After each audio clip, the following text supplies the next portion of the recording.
Welcome back guys to the another video. So today we are going to start our chapter 2, that is commercial banks and RBI of macroeconomics. So today we are going to start our topic, that is money creation, or we can say that credit creation process of commercial banks. So let's we start.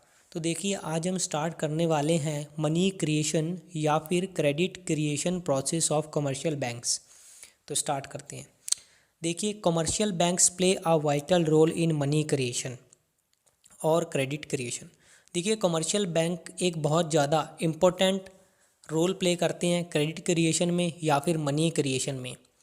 They create money credit in the form of demand deposits and the demand deposits of commercial banks is more than it's cash reserves. अब देखिए ये जो commercial banks होते हैं ये अपनी money किस form में क्रिएट करते हैं, ये अपनी मनी को क्रिएट करते हैं डिमांड डिपॉजिट्स की फॉर्म में। और जो डिमांड डिपॉजिट्स होते हैं कमर्शियल बैंक के वो उसके कैश रिजर्व से कई गुना ज़्यादा होते हैं। सो डिमांड डिपॉजिट्स क्या होते हैं? Money withdrawn by the public on demand, मतलब जो पैसा पब्लिक अपनी डिमांड पर विड्रॉ कर ले। तो आगे एक एग्जांपल के लिए मान के चलते हैं, इफ़ से ₹10,000 इज़ द डिमांड डिपॉजिट। अगर मान के चलिए 10,000 रुपये डिमांड डिपॉजिट है कि पब्लिक की जब डिमांड होगी तब उसको विड्रॉ कर सकती है। एंड से ₹1,000 इज़ CRR, अगर उसके ऊपर 1000 का अगर कैश रिजर्व हो गया मान के चलो, it means commercial bank is creating 10 time more money supply to the economy. तो इसका मतलब क्या है, जो कमर्शियल बैंक हैं वो 10 गुना ज़्यादा इकोनॉमी के अंदर मनी सप्लाई क्रिएट कर रहे हैं। तो इसका फॉर्मूला होता है एक money supply multiplier is equal to 1/LRR या फिर 1/CRR आप मेंशन कर सकते हो। ये इसका फॉर्मूला होता है, फॉर्मूले में वैल्यू पुट करके हम इसके न्यूमेरिकल को भी सॉल्व कर सकते हैं। तो एक शेड्यूल आता है हमारे पास। देखिए सबसे पहले राउंड, डिपॉजिट, कैश रिजर्व और लोन। तो इनिशियल डिपॉजिट के अंदर जैसे मान के चलिए कि 10,000 रुपीज़ डिपॉजिट हुए, तो अगर उसके ऊपर मान के चलिएगा 10% CRR हो तो 100 रुपीज़ हो जाएगा, 1000 रुपीज़ हो जाएगा, सही है। और अगर उस पर लोन फिर हम कितना दे सकता है कमर्शियल बैंक? 9,000। अगर वही 9,000 को हम फिर से डिपॉजिट कराएं तो उसके ऊपर हम फिर से 10% CRR लगाएं तो 900 रुपीज़ कैश रिजर्व हो जाएगा और 8100 रुपीज़ हम फिर से लोन जनरेट कर सकते हैं। और अगर मान के चलिए उस 8100 को अगर हम फिर से डिपॉजिट कराएं तो फिर उसके ऊपर अगर हम 10% CRR मेंटेन करें तो 810 कैश रिजर्व हो जाएगा। और फिर हम लोन कितना दे सकते हैं? 7219। तो इस तरह ये कंटिन्यू चलता रहेगा, मतलब 10 गुना ज़्यादा मनी सप्लाई इकोनॉमी के अंदर ये क्रिएट कर सकते हैं कमर्शियल बैंक इस प्रोसेस के ज़रिए। तो आई होप यहाँ तक आपको क्लियर होगा टेबल के ज़रिए। सो इसके अंदर कुछ एजम्पशंस भी हैं, जैसे अगर ये एजम्पशंस होंगी तो ही ये मनी क्रिएशन वर्क करेगा, अदरवाइज़ नहीं करेगा। All the banks are single units, जितने भी बैंक हैं वो एक ही यूनिट हैं। All the depositors do not approach the bank for withdrawal of cash at the same time and also they do not withdraw their whole entire amount.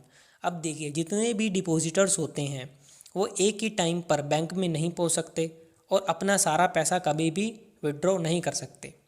Next one, all the receipts and payments in the economy, जितनी भी economy के अंदर receipts और payment होंगी ना, are made and receive by cheques, वो सारी made और रिसीव किसके द्वारा होंगी? चेक के द्वारा होंगी। मतलब जो भी ट्रांजैक्शन होगी इकनॉमी के अंदर वो चेक के द्वारा ही होनी चाहिए। तो ये मनी क्रिएशन तो आपका यहाँ पे हुआ कंप्लीट। तो क्लास अब हम सॉल्व करेंगे मनी सप्लाई का न्यूमेरिकल किस फॉर्म में आ सकता है। देखिए न्यूमेरिकल है हमारे पास, explain using numerical example how an increase in the reverse deposit ratio affect the credit creation power of banking system.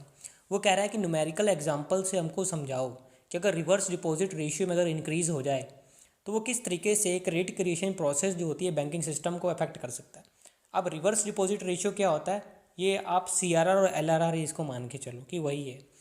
तो देखो अब एक्सप्लेन करता हूँ आपको रिवर्स आंसर इसका क्या होगा। देखिए reverse deposit ratio is the minimum reserve, minimum reserve है, कम से कम रिजर्व है दैट अ कमर्शियल बैंक, जो कि हर एक कमर्शियल बैंक को must maintain as per the instruction of RBI। RBI के इंस्ट्रक्शन के हिसाब से मेंटेन करना पड़ेगा। तो देखिए, credit creation is inversely related to the reverse deposit ratio. जो ये क्रेडिट क्रिएशन होता है वो उल्टा रिलेटेड होता है, मतलब इसके अंदर एक इन्वर्स रिलेशन होता है क्रेडिट क्रिएशन और रिवर्स डिपॉजिट रेशियो के अंदर। अब इसको एग्जाम्पल से हम कैसे सॉल्व करेंगे? एग्जाम्पल के लिए मान के चलिए, सपोज LRR इजकल टू 10%।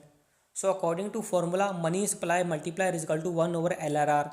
सो 1/10/100, तो ये क्या हो जाएगा फिर 100/10 हो जाएगा, तो आंसर आ जाएगा 10 टाइम्स। तो इसका मतलब क्या होगा कि जब हमारा LRR 10% होगा तो इकोनॉमी के अंदर हम 10 टाइम्स मोर मनी सप्लाई को जनरेट कर सकते हैं। अब हम सपोज करते हैं कि नाउ LRR इजकल टू 50%। अगर LRR 50% हो जाए, 10 के बजाय 50 हो जाए, हमें इंक्रीज़ करना है ना, पहले 10 था 50 कर दिया, क्वेश्चन में भी लिखा इंक्रीज़। तो फॉर्मूले के हिसाब से money supply multiplier is equal to 1/LRR लगेगा। तो फॉर्मूले में क्या आएगा 1/50।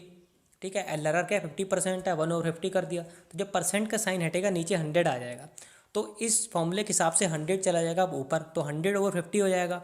तो इसको अब कट करेंगे तो 2 टाइम्स आ जाएगा। तो देखिए, इफ़ LRR इजकल टू 50%, जब LRR 50% हुआ, सो commercial bank create 2 times more money supply in the economy. तो वो 2 गुना ही मनी सप्लाई क्रिएट कर पाया। तो इसका मतलब है कि इन्वर्स रिलेशन था, जब 10% था तो तब 10 टाइम कर रहा था, अब 50% है तो अब 2 टाइम कर रहा है। तो अब हम इसके अंदर कंक्लूजन में लिख सकते हैं कि higher the LRR so lower the money supply multiplier. कितना ज़्यादा LRR होगा तो उतनी ही कम मनी सप्लाई हो जाएगी इकोनॉमी के अंदर। लोअर द LRR, जितना ज़्यादा LRR कम होगा, so higher the money supply multiplier, उतना ही ज़्यादा मनी सप्लाई मल्टीप्लायर होगा इकोनॉमी के अंदर।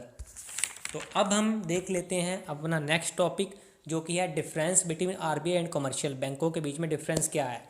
तो इसके लिए हमें कुछ बेसिस पॉइंट चाहिए, और सबसे पहले मीनिंग के अंदर हम इसकी डेफिनेशन को एक्सप्लेन कर देंगे आरबीआई का। देखिए, आरबीआई इज़ द सुप्रीम या फिर अपेक्स इंस्टीट्यूशन होता है which control the entire banking system of country, जो पूरी कंट्री की बैंकिंग सिस्टम को कंट्रोल करता है।